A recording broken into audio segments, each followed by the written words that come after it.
Christmas, everyone. Welcome. How could they back. tell? How could they tell? I don't know. Oh, the things on top of our heads. We are hoping that you're going to be loving the end of 2021. I think we've all had a monstrous year. It has been a big year. It's been one of those tumultuous up and down years, lots of nothing, then everything at once.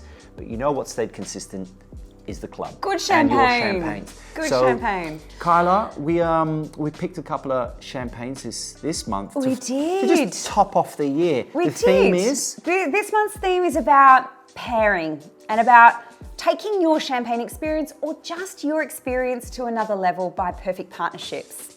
And you can pair wine and food. We all know about that. You can compare or you can contrast. And of course, champagne can be enjoyed throughout the entire meal. But also, have you ever thought about other sensory powers? You know, us as individuals, full of experience, you know, built up of millions of cells, such sensory beings, but we have sound, we have sight, we have smell, we have taste. And this year, we want to encourage you to accentuate all of these senses. Now, this doesn't have to be fine dining. This doesn't have to be in Hawaii. You can elevate your experience by playing beautiful music, by serving beautiful food. Our dog's snoring in the background. Yep. You know, and that's what we want you to do in this month. We've chosen 2 exquisite champagnes for you, and we want to talk about food pairing and also about pairing sound this Christmas to enhance your experience. Awesome.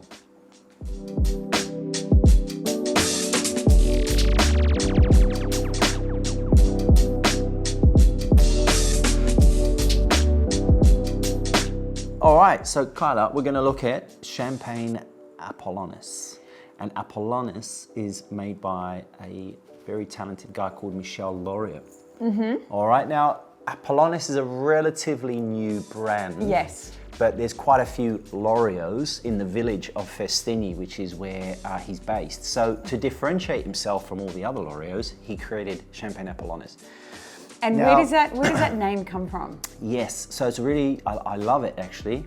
It has, you know, it's steeped in Greek mythology. Greek mythology. Which is always fun from a story perspective. So Apollonis was the daughter of Apollo, who was the goddess of music and the arts. Yes. Now, it's sort of a little, you know, a segue into what Michel does. He discovered, and this is really interesting, I think we were discussing this earlier, Kyla, on a trip to Switzerland, he came across a winery that was playing music to both vines and wines. And he was sort of a bit perplexed, but also intrigued by the whole concept of how this works. He did some more research and discovered that it's the sensory vibrations that actually can help plants build resistance. So to bugs, etc. To because enemies. Insects don't like it, basically. So they don't like the vibration. Yeah, it sort of messes with their sonar or whatever it might be. The vibe. And they don't like it.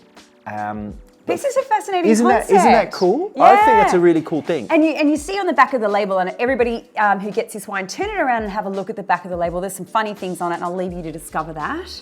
Such as, do not attempt to open the champagne with a corkscrew, but no one in our club would do that. But you know, it says vibratory. I had a few attempts at this morning. Vibration. Vibration. From We're vibrating. Vibratory perception. So, you know, he's playing classical music in the vineyards. He's actually partnered with bows.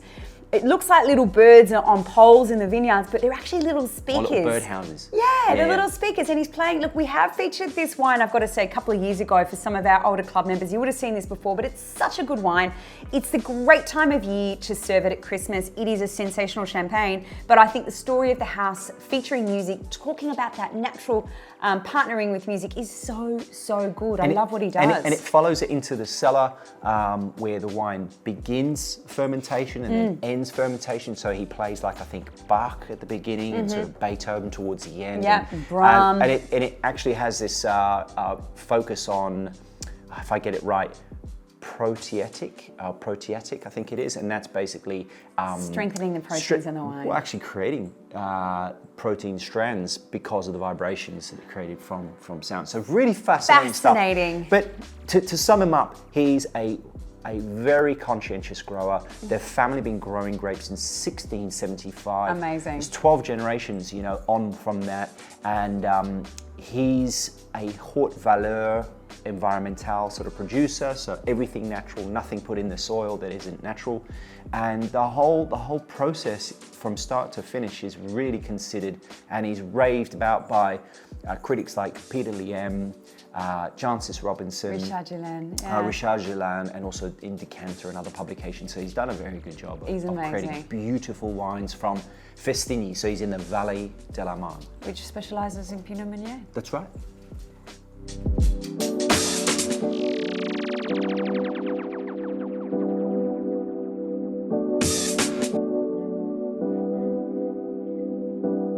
So the wine that we are sending to you this month is the Theodorine Rosé from the Maison, and I have to say, I love this rosé, and it's actually different to the last time I looked at it, I have to say. Very different. So the previous wine we sent, which was probably about 18 months ago, would have been from a 2012 or 2013 base. This is from a 2015 base. Yeah. And the other one we're looking at today is also from 2015 harvest, so that goes sort of hand in hand. Yeah.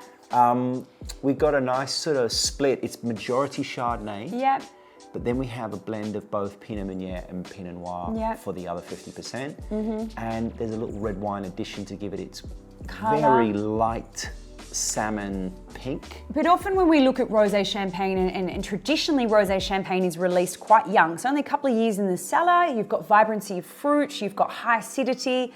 This wine's been in the cellar for a little bit longer, and you've got more of that autolytic character, you've got more savoury notes, you've got a herbaceous note, you've got a little bit of that almost tomato. I'll put the brake on autolytic and just jump into that real quick, just for some of our new club members that may not know what that is. Okay. Autolysis. Autolysis. So obviously you've got secondary fermentation, so the winemaker's adding a dose of yeast and a little bit of sugar so that the yeast can do its work into the bottle. And that dies, it lays down onto the side of the bottle while it's aging in the cellar, and over time that yeast is breaking down and interacting with the wine, going through an autolysis process, a breakdown of the yeast and integration with the wine. So you end up with a more yeasty character within the wine and a conversion of the fruit. So acidity coming down, complexity going up, and you do have this savoury character. Now this month we're obviously at Christmas, which is exciting. We've chosen these champagnes specifically for your Christmas lunch experience. So whether you do it with your family or friends, it's up to you. So what are we going to be pairing? Well, because I love this sort of savoury angle. It's got this sort of breakfast juice play on the nose. You know, your orange, your grapefruit, your blood orange, those kind of flavours. What else would you? What would you pair with it? For me, there's one pairing, and it is a baked ham, you know? And if you haven't finished your Pierre Gimonnet, which we'll get to in a minute, you can actually glaze that continuously over the top of the ham while you're roasting it.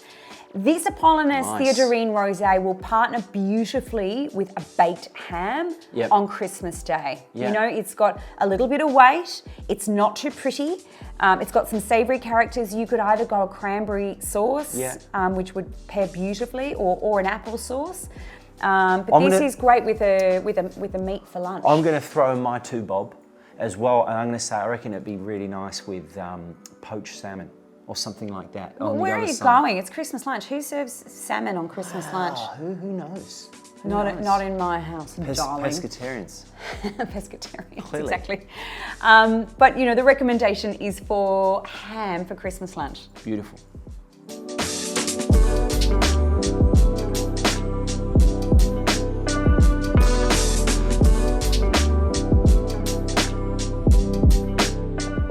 And so the second wine that's coming out to our connoisseurs is from the house of Pierre Gimonnet. We've got the Fleuron. It's a 2015. Yes, and you know, a little bit about the house. I've got to say, when I first tried the Pierre Gimonnet wines, you know, instantly I spring to attention because the wines are very good. And they are my style of champagne, you know that. They're excellent. They're excellent. If you're a Blanc de Blanc fan, you know, so most of it's 98% Chardonnay in their vineyard parcels. They're pretty much Grand Cru. You know, majority of their vines are Grand Cru, if not Premier Cru. They're located in Cuy. Sorry, where? Cuy. Say that again? Cuy. Okay, good. Cuy. They're just very good. You know, you've got a family business, they're 3 generations down, and you know, you've got Didier Gimonnet, who's at the helm of the house, and he's very precise, he's very passionate. I've met Didier. You have met him. What a gentleman. Yeah. We had a private tasting with some peeps in Champagne, and he opened up a few lovely wines and just talked about their philosophy and their whole approach. It is about details, it is about precision. If you like your wardrobe in order, these are the kind of people that you want to If you're a be little drinking your champagne from. OCD, there's precision, it's so well crafted. Yeah. I have to say, Cool. I've never seen this wine before, the Fleuron. This is exciting. Yep. And their whole process is, Fleuron is effectively meaning the best of, or best version of. And we'll get into what's in the wine in a moment, but their ability to select amongst the different parcels and put things together is really, really shown in this wine.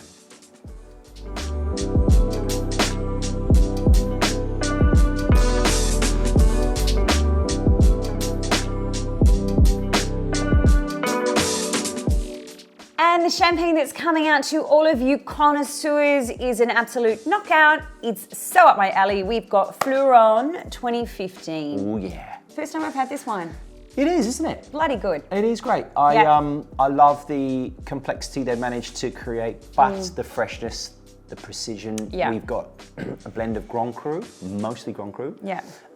Parcels. So for those of you who sort of understanding more about it, there's the Côte de Delicious. Blanc, the Hill of Whites, and there's a northern part and a southern part. This is all mostly northern.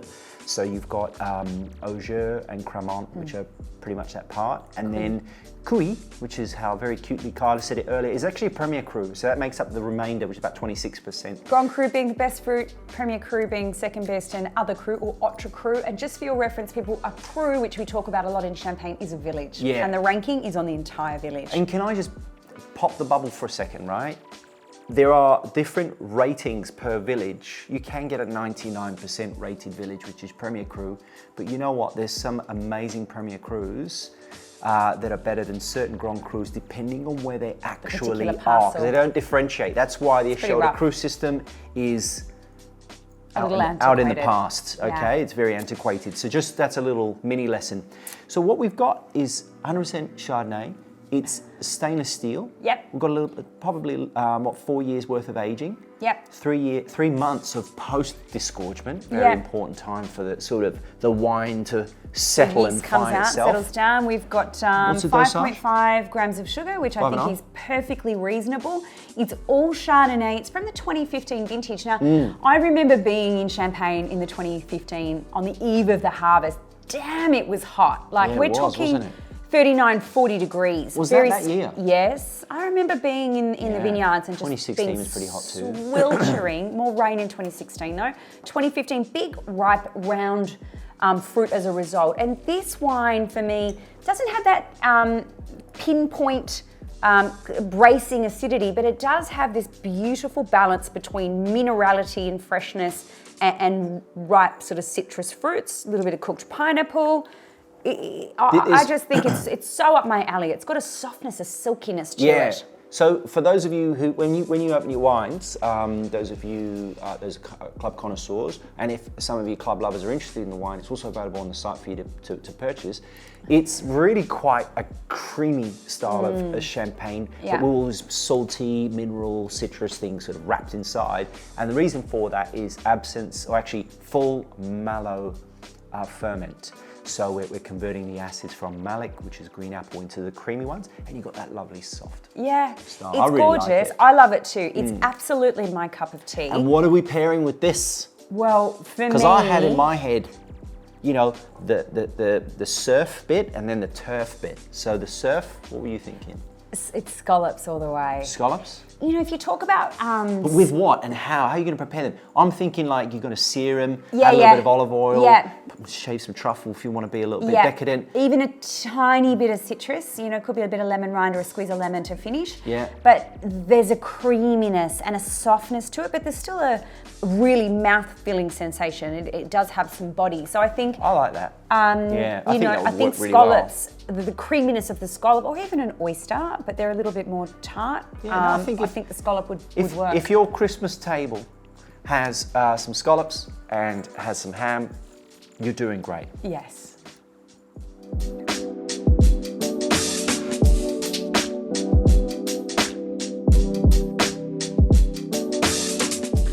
So ladies, gentlemen, club members, we are so pleased to bring 2 of these champagnes to you. 2 champagnes that would pair beautifully with Christmas lunch. With your family, with your friends, with lots of food. Yes. And as Carla mentioned earlier, you know, maybe tweak the surroundings a little bit. Yeah. Get a bit more into what music am I going to play? What's the playlist? You know, what does my table look like? Am I going to, you know, get the lighting right? Everything, just get light the mood. a Christmas candle, you know, we put them in our hampers this year, our Christmas hampers, we put specially scented Christmas candles in all of our hampers to set the mood for Christmas. But it is about sensory experience, and you know, I kind of touched on this earlier, you don't need to spend a fortune to create a great memory or a great sensation. So true. You know, you can open a beautiful bottle of champagne with your friends, with your family, whoever you love, you can partner beautiful cuisine, pop the music, light the candles, set the table, and really try and take your dining experience to another level. Christmas is a time for letting go of the year, and my gosh, it has been a challenging year for so many of us. Yeah, see you later 2021. Don't let the door hit you on the way out. No, that's so true. And look, we're excited for next year. For all our club members, we've been working in the background on building a new club system. This is Kiri's baby. Can I just go. So we've been working with an amazing talent agency, or agency that deal with digital agencies, should I say, and they are creating a whole new platform for the club members. For our club members. A new hub. We're talking brand new landing page, brand new homepage. When you land into the site, you've got everything. You can see what you've bought, what's happening, what's going, events, all that stuff will be happening. So we're very excited to be bringing that. March 2022. A whole new series of events. We're working on something really special for our Sydney friends at the moment, very special. Oh yeah. And for our members around Australia, we are back next year with events. Yeah. We've got some amazing champagnes, we've got new boxes, we've got new packaging, we've got lots of stuff that we've been working on for you in the background. So we are done with 2021 and all the restrictions and limitations that held for us, and we're going to be back out on the road very soon. Perth, we hope you let us in the not too distant future, because we haven't seen you for 2 years now. That's right. But on that note, ladies and gentlemen, we love having you with us in the club. We love sharing the wines with you. We hunt high and low to bring you beautiful champagnes. We love your feedback. We love that you connect with us so much. We feel as much connected to you as you do to us, and we appreciate that. We want to wish you a very safe and very happy end to your year and celebrations with your family and friends this Christmas. And we really cannot wait to see you, hopefully in person, in the new year in 2021. See you later. Thank you very much, everyone. Merry Christmas, everyone. Merry Christmas.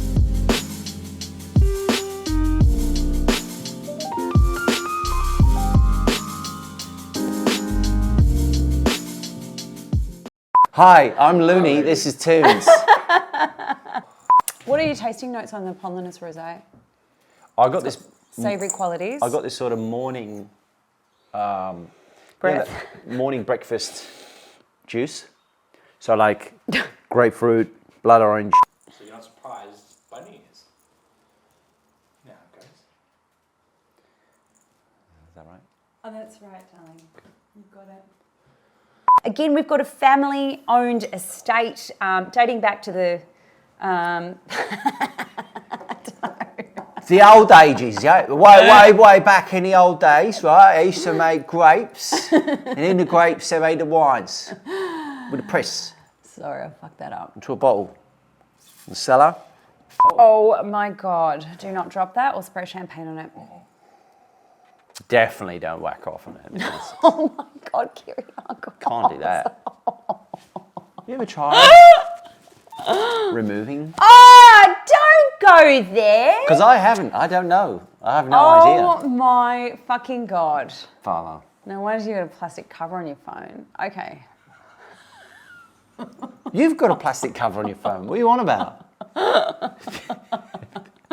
It's got paint on it. That's not paint. That is spray. Spray. This is going to be... Don't go fucking rogue on me, dude. Don't go pancakes or peanut butter and jelly. PB&J. I love fucking PB&J. That's what they call it in America, PB&J.